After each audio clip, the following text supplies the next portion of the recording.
यूं तो बिहार की राजनीति में अच्छी खासी उठापटक पहले ही हो चुकी है, लेकिन आगे और क्या हो सकता है, इस बारे में अगर आप जरा ध्यान देंगे तो आपको ये पूरी राजनीतिक समीकरण की कहानी समझ आ जाएगी। अभी आप पहले बिहार के चुनावी नतीजों पर गौर कीजिए।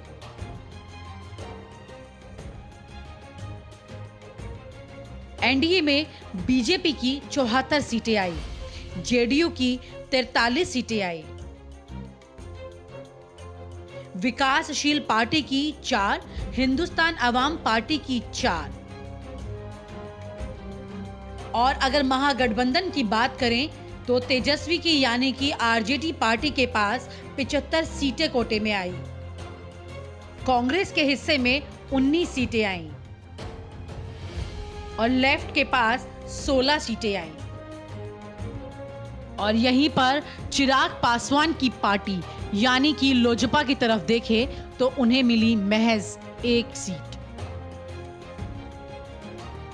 यहां तक कि ओवैसी भी चिराग पासवान से आगे बाजी मार ले गए, लेकिन खुद चिराग इतने आखिरी पायदान पर रहे कि अब उनके साथ राजनीतिक समीकरण और गणित सब कमजोर हो चला है।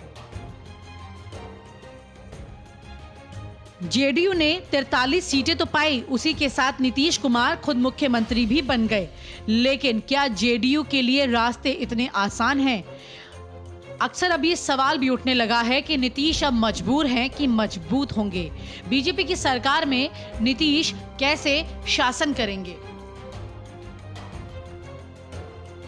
एनडीए के गठबंधन की अगर बात करें तो बीजेपी, लोजपा और जेडीयू ने जिस तरह से चुनाव के दौरान प्रदर्शन किया वो लोगों को असमंजस में डालता रहा। खुद चिराग पासवान नीतीश के खिलाफ बोलते रहे और बीजेपी जेडीयू के साथ बनी रही। ऐसे में लोगों को ये समझ ही नहीं आ रहा था कि आखिरकार कौन किसके साथ है और कौन किसके खिलाफ है।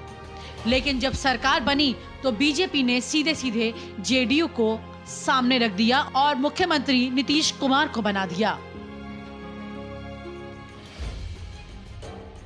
चुनाव परिणाम आने के बाद ये चर्चाएं तक सामने तेजी से आने लगी कि चिराग पासवान नीतीश के खिलाफ बीजेपी के कहने पर बोलते रहे और बीजेपी की तारीफ करते रहे।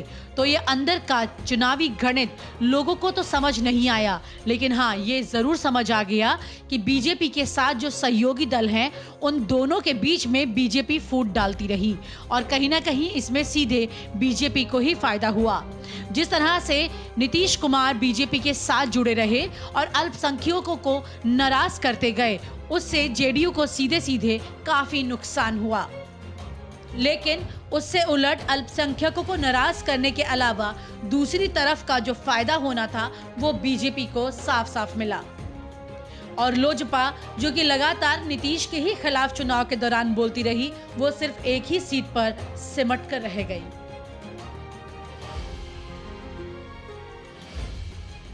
सबसे ज्यादा फायदा अगर यहाँ पर देखा जाए तो वो सीधे सीधे बीजेपी को हुआ। बीजेपी ने जिस तरह से बिहार में सीटें कवर की हैं, उसमें कोई भी दो राय नहीं है कि आने वाले समय में बीजेपी अपना वर्चस्व और ज्यादा बढ़ा सकती है। इस प्रकार की राजनीतिक परिस्थिति है, उससे जब तक हम आगे नहीं बढ़ेंगे कैसे जाएंगे? और आज हम समर्थन क्यों कर रहे हैं? इसलिए कर रहे हैं कि बिहार पहला राज्य है जिसमें हमने पब्लिक सर्वेंट्स के प्रॉपर्टी को कन्फिस्केट किया, कानून बनाया। नीतीश कुमार मुख्यमंत्री तो बन गए, लेकिन नीतीश कुमार का वजन इतना हल्का हो चुका है कि अब वो बीजेपी के सामने कभी भी किसी तरफ बैठते उठते नजर आ सकते हैं। यानी कि पलड़ा किसका भारी हुआ? वो है बीजेपी का। बीजेपी का पलड़ा इस कदर भारी हो चुका है कि अब बीजेपी की ही कथनी करनी पर नीतीश को चलना होगा। और अगर बीजेपी के फैसलों से नीतीश इतने दबाव में रहे तो जाहिर है कि अगली बार चुनाव के वक्त में नीतीश का वजन और ज्यादा हल्का हो सकता है और बीजेपी, जो कि पहले नीतीश के सहयोग से पार्टी बना रही थी, आज वो नीतीश को सहयोग देकर पार्टी बना रही है, तो नीतीश का पलड़ा आगे और भी हल्का हो सकता है। यानी कि पलड़ा इस वक्त बीजेपी का भारी हुआ है। पहले बीजेपी नीतीश का सहयोग लेकर सरकार बना रही थी, लेकिन आज वो नीतीश को सहयोग देकर सरकार बना रही है।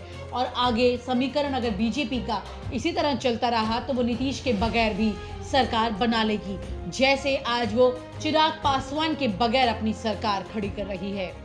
चिराग पासवान यहाँ पर जिस तरह एक सीट पर सिमट कर रह गए हैं, इसमें कोई दो राय नहीं है कि चिराग पासवान की लोजपा अब विलुप्त होने के कगार पर पहुंच चुकी है। लेकिन जेडीयू और बीजेपी के बीच जिस तरह से 5 साल का समीकरण आगे रहने वाला है, जिस तरह सरकार आगे काम करने वाली है, उसके बारे में भी सोचना होगा।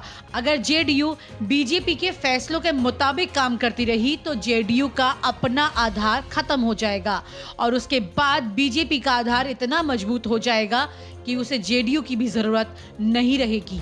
यानी कि जेडीयू और लोजपा जो कि बिहार में बीजेपी के सहयोगी दल हैं, उनकी जरूरत भविष्य में हो सकता है बीजेपी को नहीं रहे। जिस तरह से बीजेपी ने बिहार के विधानसभा चुनाव में अपना नंबर बढ़ाया है, इसी तरह के गणित पर अगर वो आगे चलती रही तो बीजेपी अकेले खुद सरकार बनाने में सक्षम हो जाएगी। यहाँ पर बीजेपी के अलावा बिहार में अगर कोई पार्टी टक्कर देने वाली अगर सामने नजर आती है तो वो सिर्फ राजद बचती है और राजद के ही चलते बीजेपी के सामने एक बड़ा विपक्ष खड़ा रहेगा। अगर राजद इसी तरह से आगे बढ़ती रही तो ये जरूर कहा जा सकता है कि भविष्य में राजद और बीजेपी के बीच में ही सीधे सीधे चुनाव होगा और जेडीयू और लोजपा कहीं ना कहीं विलुप्ति के कगार पर पहुंच चुकी होंगी। तो इसमें कोई दो राय नहीं है कि खुद बीजेपी अपने सहयोगी दलों को खा चुकी है। और आप हमसे जुड़े रहने के लिए सब्सक्राइब करें YouTube पर, फॉलो करें Twitter पर और लाइक करें Facebook पर। और ज्यादा जानकारी के लिए न्यूज़ नशा की वेबसाइट पर जाएं। आपको टाइप करना होगा सिर्फ न्यूज़ नशा।